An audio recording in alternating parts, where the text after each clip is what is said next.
విశాఖపట్నం జిల్లా కోర్టులో government additional government ప్లేటర్ 1గా బాధ్యతలు స్వీకరించినటువంటి కర్నూలు అప్పలనాయుడు గారిని ఆయన యొక్క అభిప్రాయం అడిగి తెలుసుకుందాం.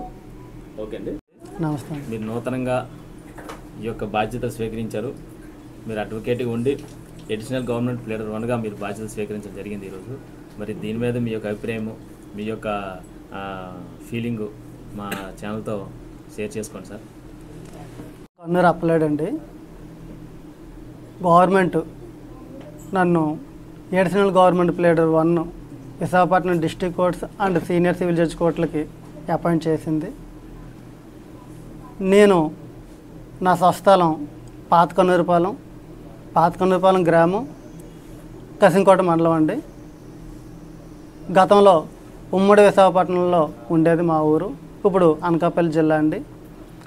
అయితే నా విద్యాభ్యాసం అంతా గవర్నమెంట్ స్కూల్స్లోనే, గవర్నమెంట్ కాలేజెస్లోనే కొనసాగింది. ఆ విధంగా చూసినట్లయితే 1వ తరగతి నుంచి 5వ తరగతి వరకు కన్నూరుపాలెంలో చదువుకోవడం జరిగింది. 6th క్లాస్ నుంచి 10th క్లాస్ వరకు కొరువాడ బీసీ హాస్టల్లో చదువుకోవడం జరిగింది. తర్వాత ఇంటర్మీడియట్ మాకరపాలెం జూనియర్ కాలేజ్లో, అదేవిధంగా డిగ్రీ నర్సీపట్నం గవర్నమెంట్ డిగ్రీ కాలేజీలో చదువుకోవడం జరిగింది. తర్వాత నేను ఆంధ్ర యూనివర్సిటీలో 2006లో జాయిన్ అవ్వడం జరిగింది. లాలో జాయిన్ అవ్వి అక్కడి నుంచి 2006 నుంచి 2009 వరకు ఆంధ్ర యూనివర్సిటీలో లా చేయడం జరిగింది. లా చేసిన తదుపరి ఇక్కడ విశాఖపట్నం బార్ అసోసియేషన్లో అడ్వకేట్గా నమోదయ్యి ఇప్పటి వరకు గత 16 సంవత్సరాల నుంచి విశాఖపట్నంలో ప్రాక్టీస్ చేస్తున్నాను. ఈ తరుణంలో నా ఎల్ఎల్బి కంప్లీట్ అయిన తర్వాత విశాఖపట్నం బార్ అసోసియేషన్లో న్యాయవాదిగా నమోదు చేసుకొని ఇక్కడే ప్రాక్టీస్ చేయడం జరుగుతుంది గత 16 సంవత్సరాల నుంచి. అదేవిధంగా డిస్ట్రిక్ట్ లీగల్ సర్వీస్ అథారిటీ నుంచి చదివే టైంలోనే పారాలీగల్ వాలంటీర్గా చేయడం జరిగింది.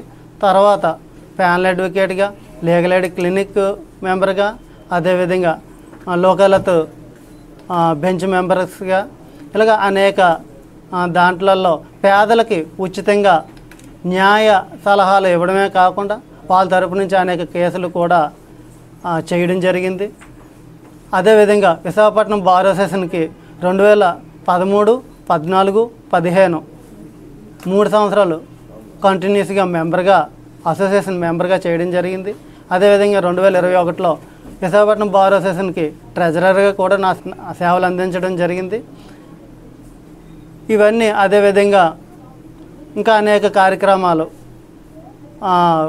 చేస్తూ నా ప్రాక్టీస్ని కూడా ఎక్కడ వదలకుండా నా ప్రాక్టీసు ఇటుపక్క కోర్టు తాలూకా ఏవైనా పేదల తరపు నుంచి చేయడానికి ఏమైనా కేసులు అప్పగించినట్లయితే ఆ కేసులు చేయటం, ఇలాగ రెండింటిలో కూడా సమపాలల్లో చేసుకుంటూ రావడం జరిగింది. ఈ సేవలన్నీ నన్ను గుర్తించి ఆంధ్రప్రదేశ్ ప్రభుత్వం వారు నాకు ఎడిషనల్ గవర్నమెంట్ ప్లేటర్గా అపాయింట్ చేయడం నాకు చాలా, ఒక వ్యవసాయ కుటుంబం నుంచి వచ్చిన వ్యక్తికి ఈ విధంగా అరుదైన పదవి దక్కడం నేను చాలా ఆనందంగా భావిస్తున్నాను. అదేవిధంగా ప్రభుత్వం వారు నాకు ఇచ్చిన ఈ పదవిని ఎక్కడ కూడా ఎటువంటి లోటుపాట్లు లేకుండా నా సాయశక్తుల దానికి సరైన న్యాయం చేసే విధంగా నేను మసులుకుంటానని తెలియజేస్తున్నాను.